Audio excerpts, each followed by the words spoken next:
Mic check. 1 2 3 4. 1 2 3 4. 1 2 3 4. 1 2 3 4. 1 2 3 4. 1 2 3.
Mic check. 1, 2, 3. Mic check.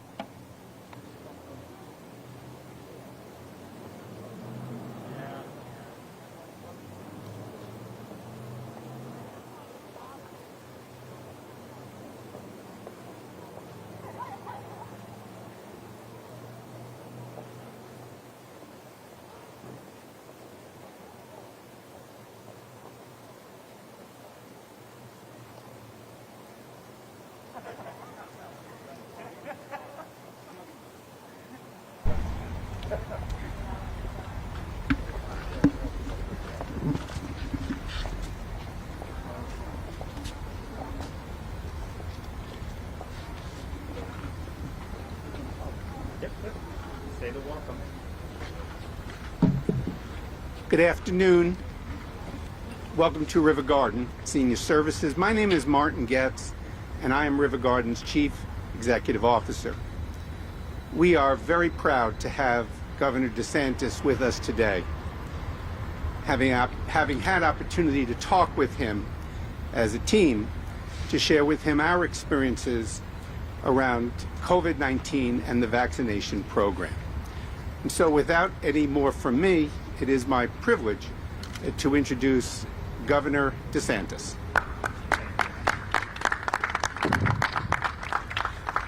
Well, I'd like to thank Marty for having us here to River Garden, and really just to commend them on the great work that they have done.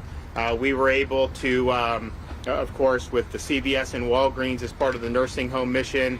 The state's obviously been involved supplementing that, but this was one of the places in December that was visited by Walgreens.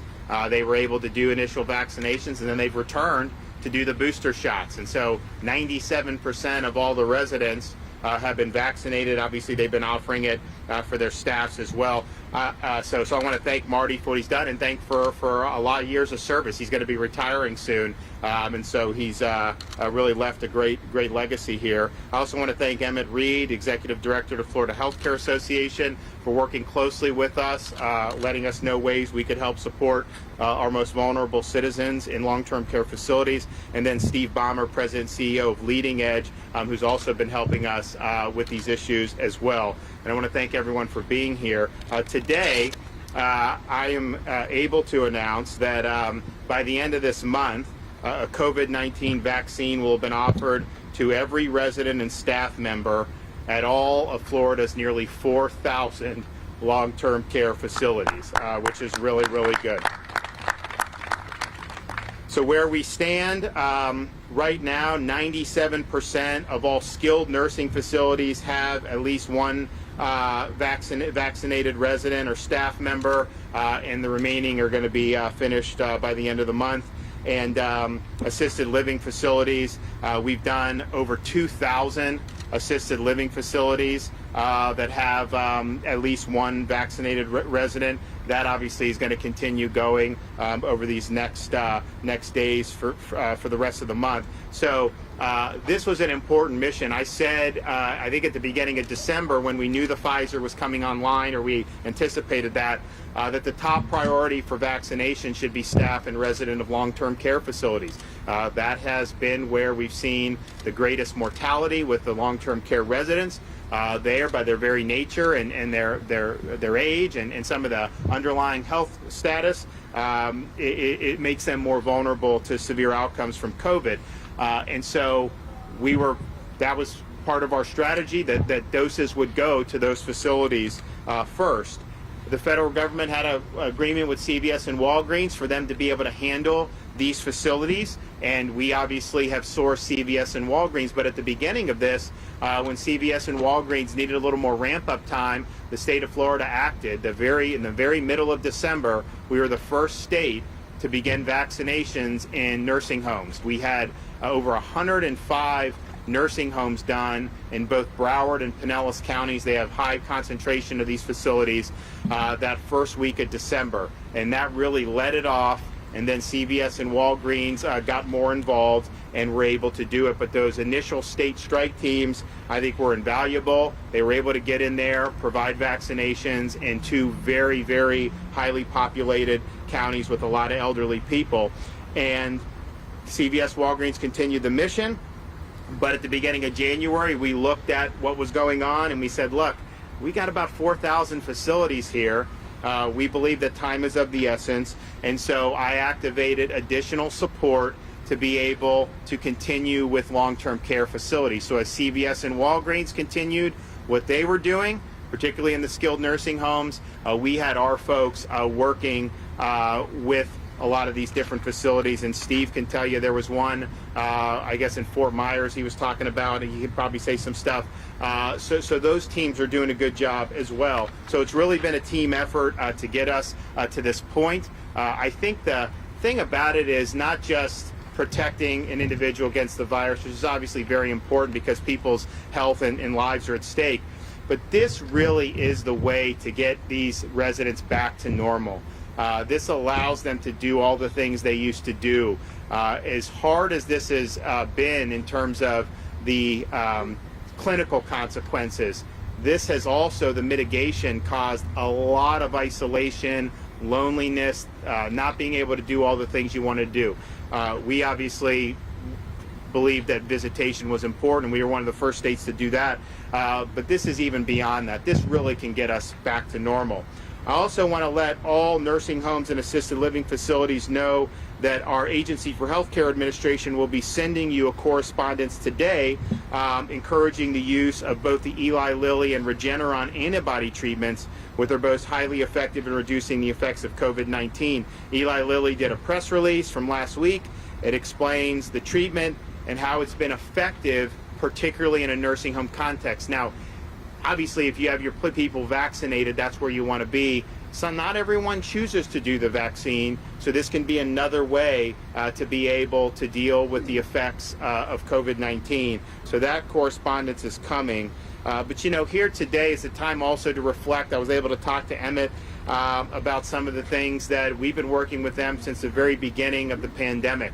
It was very clear that if you looked at the clinical effects, the mortality effects of this virus, it's skewed overwhelmingly to people who are elderly, particularly those in long-term care facilities. So in middle of March, I think we were the first state to prohibit hospitals from sending COVID positive patients back to nursing homes because we understood the risk that would pose to the other nursing home residents. We were the first state to create COVID-only nursing homes. We did 23 around the state at the peak of the pandemic over the summer for the state of Florida. This allowed a nursing home, if someone was COVID positive, to have a safe place to transfer and isolate the resident if need be. It also provided a hospital with a safe place to discharge a COVID positive patient without fear of infecting other folks in the facility. And so we were able to do that. That really helped us navigate the peak over the summer, and we worked very closely with all these facilities to be able to do that. We also understood that this was something unlike that we're used to dealing with on a daily basis in facilities like this. So in March, I instructed our Department of Emergency Management, help them with PPE. Not everyone had face shields and masks sitting around. Certainly not enough to get us through this. So throughout the pandemic, just to long-term care facilities, the state of Florida sent 15 million masks, 5 million gloves, 3 million gowns, and 500,000 face shields, which has been very significant in helping to mitigate the spread within these facilities. I also deployed the National Guard and Florida Department of Health strike teams to test all residents of long-term care facilities. This was something that was going on in April and May and the beginning of June. We also were doing routine testing of staff members. These are hundreds of thousands of people in Florida because we have so many of these facilities throughout the state. And so this has been a priority for us, protecting vulnerable people. I'm just happy that we have places where you have the seniors that have gotten the shots. The reaction has been very good. I mean, both from an emotional perspective in terms of like, finally, this is really what we want, but also how seniors have responded in terms of the effects. It's been very minimal. I asked that they haven't had any effects here. So this is something that I think is going to make a big difference, and I'm just happy to be able to be a part of it. And I really look forward to the day when The doors are open again, and everything's back to normal. So, but I'll say a few more other things about kind of the overall vaccine picture, but I want to give Emmett and Steve an opportunity to come up here, say a few words. So, Emmett, do you want to come up and say some few things? Thank you, Governor.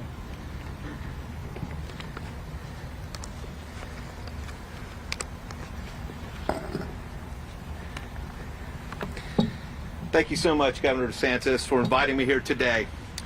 On behalf of the thousands of long-term caregivers that the Florida Healthcare Association represents, I want to thank you for your leadership. You've made long-term care residents and staff a priority throughout this entire pandemic. And most recently, you put us first in line for vaccines. That shows that you truly support our seniors and our healthcare heroes that are taking care of our seniors. Vaccine distribution represents hope and joy for our residents, their families, and our caregivers, and brings the long-term care community one step closer to defeating this dreaded virus. Since mid-December, Florida's nursing centers have been engaged in a monumental, unprecedented effort to vaccine thousands of our state's vulnerable seniors and their caregivers who reside in our facilities. Vaccination clinics have been coordinated by local health departments and Florida's National Guard in Broward and Pinellas counties, and through the CVS and Walgreens partnerships in facilities outside of those counties. In addition, 6 South Florida facilities had their clinical teams directly administer vaccines to the residents and staff to pilot a program to show that facilities will soon be able to do this on their own in the future. First doses have been completed, second doses are on the way, and our state's 700 nursing centers and more than 3,100 assisted living facilities are also scheduled to get their first and second doses. I want to thank the Governor and Emergency Management Director Jared Moskowitz and their team for amplifying those efforts with a CDR health contract, which has helped expedite that process for our ALF residents and staff. All of us are focused on encouraging as many people as possible to take the vaccine. We also know the need to continue to be vigilant until the widespread vaccinations are distributed. Wearing masks and other protective gear, that's not going away anytime soon. But we've worked hard to protect our residents over these last 11 months. Have you worked hard these last 11 months? Great job. You've worked so hard these last 11 months, and over 97% of our residents and over 98% of our staff are now COVID-free. Can you imagine? Way to go. Great job, guys. Safety is your top priority. And this vaccine, it represents a light at the end of the tunnel, and as I heard earlier, that light's not a train, that light is hope. The vaccine is our hope. And like all of us, our residents hope that we return to normal as soon as possible, so they can gather for birthday celebrations, they can hug their loved ones, they can see their grandchildren, they can go to their houses of worship, their church, their synagogues. That day is coming when they'll be able to hug their loved ones. And it's because of this vaccine. And it's because we've got a governor that has led the way to make sure that these most vulnerable people are a priority. If you're a healthcare worker and you're still unsure about taking the vaccine, talk to one of your team members that's taken the vaccine. Ask them how they reacted. Ask them how they feel. And let's help be an example to others and put an end to this pandemic. Thank you again, Governor DeSantis, for everything that you continue to do for our healthcare heroes and the seniors that we represent. Thank you.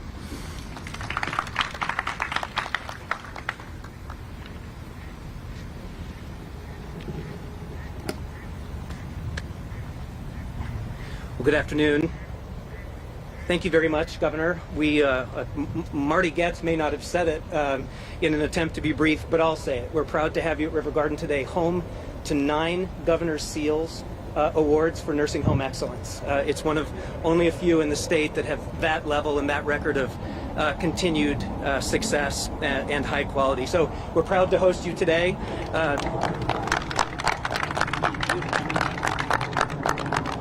I'm also particularly proud to be here with the Governor today. River Garden is a founding member of Leading Age Florida. So what a wonderful event. Thank you for being here today and for recognizing the folks at River Garden and across Florida.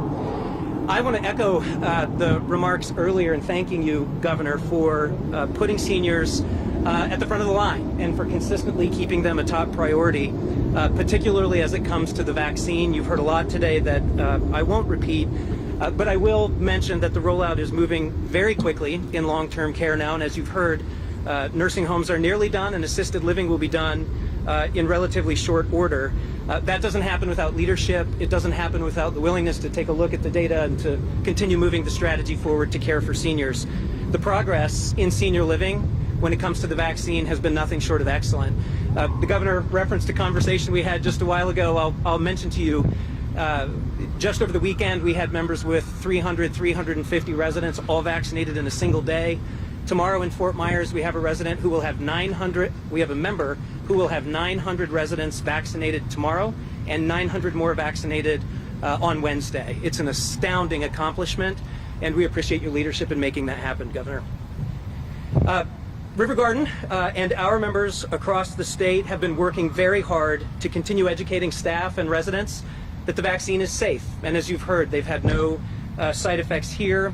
The staff at River Garden has participated in more than 150 educational sessions that we've put on just to try to help keep up with all of the changes in the environment. There are times when it seems the environment changes day to day, but at the end of the day, you see the results in a community like River Garden where 97% of their residents have been vaccinated. And as you've heard, we've said it before, we'll say it again, the vaccine is a ray of hope. It is not indeed a train. It is a ray of hope. It's the opportunity for residents to hug their grandchildren again. It simply could not be more important. It is the path to returning normalcy. And we appreciate the governor's leadership. We appreciate our partners at ACA, the Division of Emergency Management, the Department of Health. We are very much looking forward to the completion of vaccinations among Florida's most vulnerable citizens and those who come to places like River Garden every day to care for them. Thank you again, Governor. Appreciate you.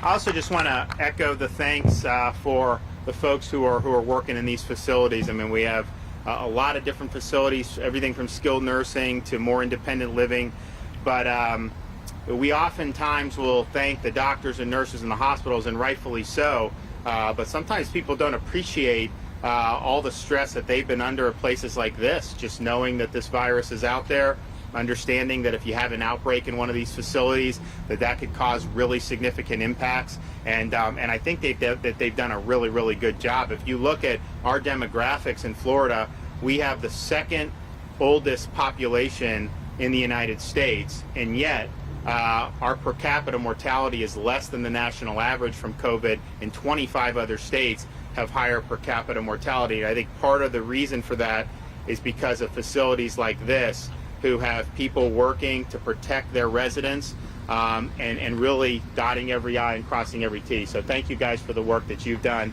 not just here, but throughout the state. So here's some overall vaccine progress. So in the state of Florida, as you know, we're putting seniors first. We believe that our parents and grandparents need to be first in line to get the vaccine. So we're focusing on our 65 and up population. As of this morning, we've reported roughly 22% of all seniors 65 and up have received a vaccination shot. We are basically almost at 1 million reported, and I remind people what's reported is lagging. I mean, you really need to give it 3, 4, 5 days. So almost assuredly we've done much in excess of 1 million seniors already, and we're going to continue to be able to do that. We have done more senior vaccinations 65 and up than any other state in the country, and it's not even close. We are hundreds of thousands ahead of our next closest competitor, which is good. But then also we're a big state, so you'd think we'd have more. But we've done a higher percentage of our total vaccinations for seniors. Almost 70% of every shot given in Florida thus far has gone to a senior citizen, and that number is going to continue to grow. And as I mentioned, we're 22% of all seniors, 4.5 million, have received a shot. That is usually first or maybe second in the nation. Us and West Virginia are kind of like neck and neck. Obviously, West Virginia has done a really good job. It's a much smaller state than us.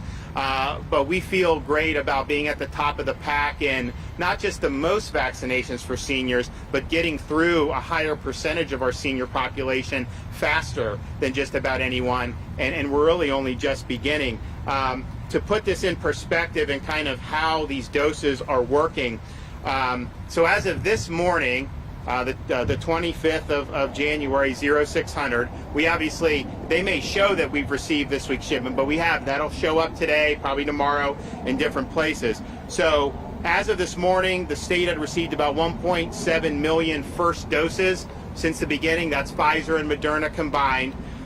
We're reporting, as of this morning, 1.25 million reported vaccinations happening.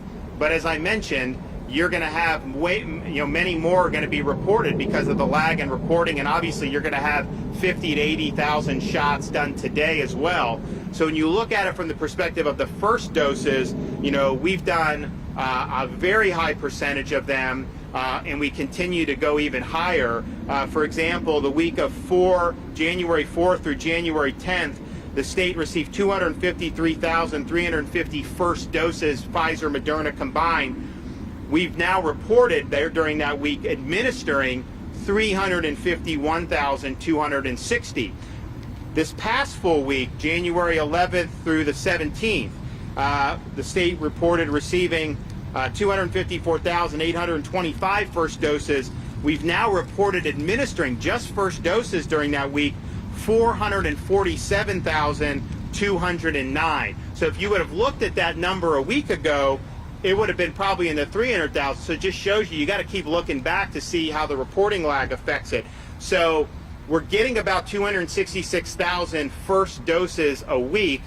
We clearly have the capacity to do much, much more than that. And so what I've said from the federal government's perspective, I think the only thing they need to be focusing on is increasing the supply of these doses for our seniors. If you get us more supply, we're going to be able to get that into people's arms. Now, if you look at the second doses, if people say there's unused doses, those are mostly second doses. So as of this morning, we had received about 964,000 second doses.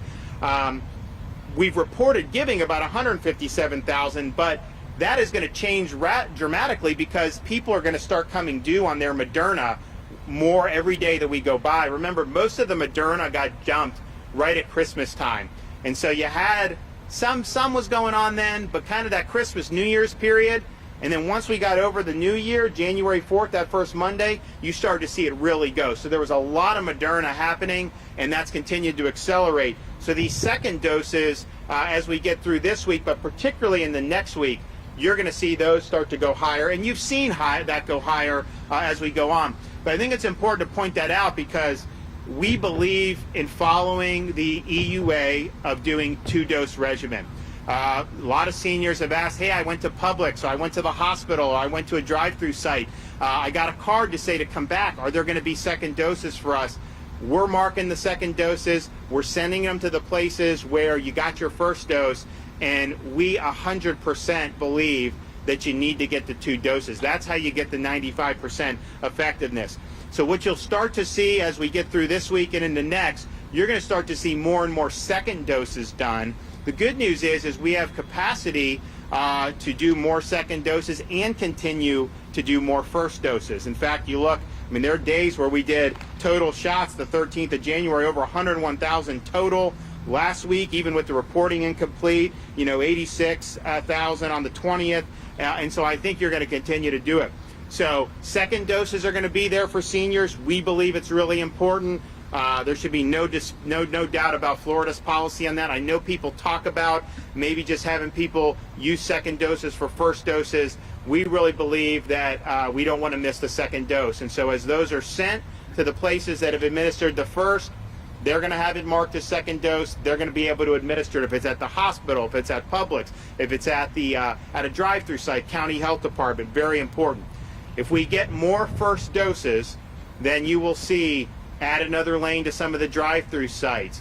can do more public stores, more hospitals. They can increase what they're doing. So there's all county health can do more. So there's all types of things we can do. The key issue is getting more vaccine to the states, particularly to the state of Florida. If we can get 500,000 a week instead of just 266, we're going to be able to vaccinate that many more seniors much more quickly. And so we hope that we'll be able to figure out a way to do it. But in all the things that can be done, that is really should be the federal government's sole priority. They're in charge of the doses. We can only distribute what they send us. Everything they sends us gets distributed. If we get more of those doses, we're going to be in good shape to be able to get more shots in people's arms. But I want to thank everyone for coming. I want to thank River Garden. I want to wish Marty well. And yeah, I'm glad they mentioned all the great awards that they've gotten here because they deserve it. They've done a great job. Thank you, Emmett. Thank you, Steve. We'll be happy to take a few questions. Yes, sir. Governor, Jim Pickle with WCIS. Steve, you're talking about some good numbers here in the long care facilities and what's happening there. But there's a lot of frustration in Duval County because they're already closing some sites where they were administering the vaccine to seniors at the Senior Citizen Center. The availability is just not there anymore, and we're not vaccinating on that first shot as many as we had been.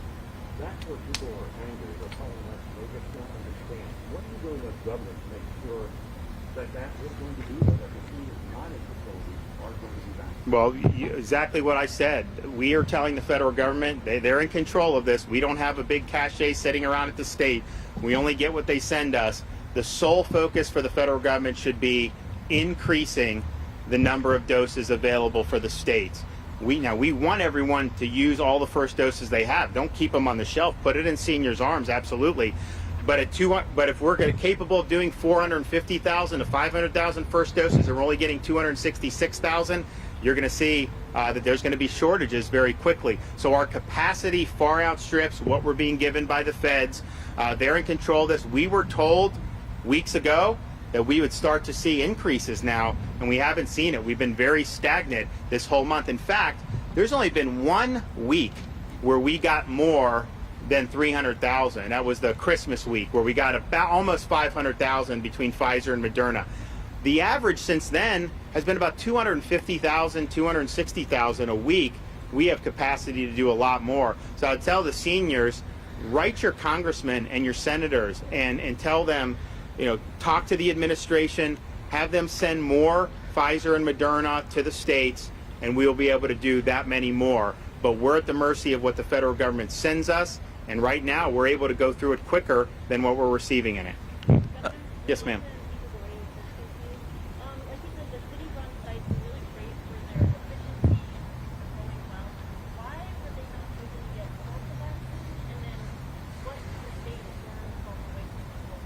Well, we're giving it to. We're trying to replenish everybody, but just on when we were at 500,000, we were sending to hospitals at a certain level. When it gets down to 266, there's just going to be less that's going to be able to go around. So, but we want, if I double it, everyone will get more. That's just the reality. So we're really at the mercy of whatever's being produced and whatever's being sent here.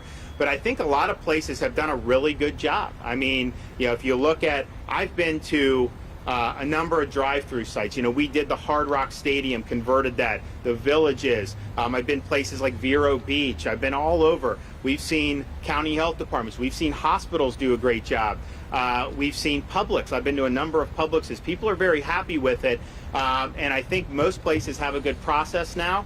I think it's just a matter of supply, getting more supply so that folks can get the shot very, very quickly. But as of now, just so people understand, we're scheduled to receive today, tomorrow, the same level, about 266,000. So that's going to go pretty quickly over this next week. Again, we have the capacity, if you see what we've been doing just in those last full weeks. Now, we're already reporting for last week over 300,000. That'll grow as the reporting, the lag catches up. But I do think it's going to be less than the week of the 11th through the 17th just because of supply. And at the end of the day, that's where we find ourselves. Yes, sir. Governor, thanks for taking our questions. First of all, Robert Grant with Action News. Just this past month, we've seen 2 teachers within Duval County and a student die from COVID-19 related illnesses. Who will be next in the group to receive vaccinations? Will it be teachers, and will you follow CDC guidance? So, well, one, I don't know the CDC. I don't know what, I haven't seen their guidance on it. I did not follow CDC when we put seniors first. CDC recommended to do workers ahead of elderly. The mortality statistics did not bear that out, and I felt you needed to get to the vaccines to the folks who are at the greatest risk of severe COVID outcomes. And so that's what we're going to do. As we get beyond that, you know, I think obviously people that are in the workforce are going to be top priorities. I think, though, that the way we're going to be able to do it, if everything's on track with the approvals, is to have another vaccine introduced by the time, you know, we're in that situation. So Johnson & Johnson is submitting data, I think, any time now for their one-dose regimen. And so it doesn't require the deep freeze. It doesn't even require to be frozen. You just put it in the refrigerator. We think the efficacy is probably going to be less than Pfizer and Moderna, but for younger people and people in the workforce, it's going to be pretty strong and probably pretty good. So if that gets approved, that could be another supply that comes online probably sometime towards the end of February. And then all the stuff we're dealing with here where we're fighting to get more, all of a sudden you have a much bigger area of supply. When you're doing 266,000 a week, and I have 4.5 million seniors, there's just no easy way to get everyone done right off the bat. It's a process where we got to wait to get more, and then we do more. If we were to get dropped, they say J&J is producing 100 million. I don't know if that's going to be ready on day one, but let's say they have 25 million on day one. You know, Florida would get a decent chunk of that, and we would be able to get that out to school districts, to police departments, and to some of the places where I know a lot of folks are interested in getting it. So we want to do that. It's supply dependent, it's approval dependent, but I'm actually optimistic. The more and more I hear about the J&J, I think it is going to be a viable alternative. It may be something that is probably better for younger folks, maybe not. We'll see what that is, but we hope to get the data on that, and we hope to get the results and the approval of that very, very soon. But and there's AstraZeneca, there's some other stuff in the pipeline, and I'm not, you know, maybe those will be important. But I think right now, if we look at what we have the Pfizer and Moderna where we just need more of it. I think it's working well for people. People have had good responses. And then we have the J&J. So you get J&J, then the supply increases. But by the time we get down the line with some of these other vaccines, I mean, I think the virus will be receding. Now, it could come back in different seasons, but I think now is really the time where you want to get as much stuff going as you can. We are seeing a decline in hospitalizations across the country, including in Florida. I mean, we've really had a sharp decline. Like the last 7 or 8 days, we're down 10, 15%. We want to continue to see that. I think the vaccine, as we get into maybe February, you know, you may start to see some effects on that with reduced admissions. Certainly by the end of February, I would expect to see a significant effect on that. And I think that'll show that the seniors first was the right way. But really, time is of the essence on this stuff. We want to get it now, and the sooner that we're able to do that, I think the better. So stay tuned for J&J. Once we know what we're dealing with, I think we'll be in a better situation to be able to assess what the next step is. But clearly, if I got twice as many doses for Pfizer, Moderna than I'm getting now, I could get through the seniors that much quicker. Look, we're happy to be at almost 1 million reported. We've obviously administered more than 1 million because of the reporting lag. We're happy that we're either 1 or 2 in the nation for percent of seniors that have been vaccinated. But I also know we could up those percentages very, very quickly. And we don't know how many seniors are going to want it. It's not going to be 100%, but we think the vast majority are going to want it. And so out of 4.5 million, you know, if we've knocked out 1 million, you know, we have at least a couple more million that we got to do. The more vaccine we have, the quicker that'll get done. Thanks, everybody. We'll see you. Thank you. Great job. You guys are doing awesome. Thank you. Head back. Drive safe, sir. Take care.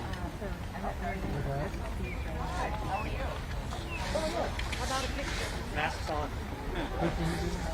Great. Thank you.